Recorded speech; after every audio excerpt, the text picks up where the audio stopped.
അതുപോലെ പെണ്ണിന്റെ പ്രധാനപ്പെട്ട ബാധ്യതയിൽപ്പെട്ടതാണ് ഭർത്താവിന്റെ സമ്മതമില്ലാതെ വീട്ടിൽ നിന്ന് പുറത്തു പോകാൻ പാടില്ല.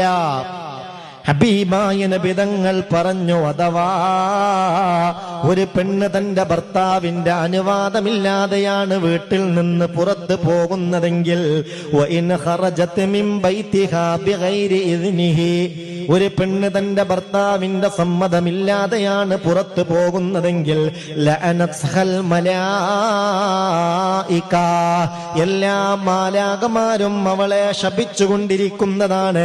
ഹത്താ തർജിഅ ഇലാ ബൈതിഹി, അവൾ അവളുടെ ഭർത്താവിന്റെ വീട്ടിലേക്ക് മടങ്ങിയെത്തുന്നത് വരെ, ഔ തതൂബ, അല്ലെങ്കിൽ ഇലാഹായ റബ്ബിനോട് എനിക്ക് മാപ്പ് നൽകണമേ റബ്ബേ എന്ന് ആത്മാർത്ഥമായി തൗബ ചെയ്യുന്നത് വരെ റഹ്മത്തിന്റെ മാലാകമാർ അവളെ ശപിച്ചുകൊണ്ടേ ഇരിക്കുമെന്ന് ഖാല റസൂലുള്ളാഹി സ്വല്ലല്ലാഹു അലൈഹി വസല്ലം.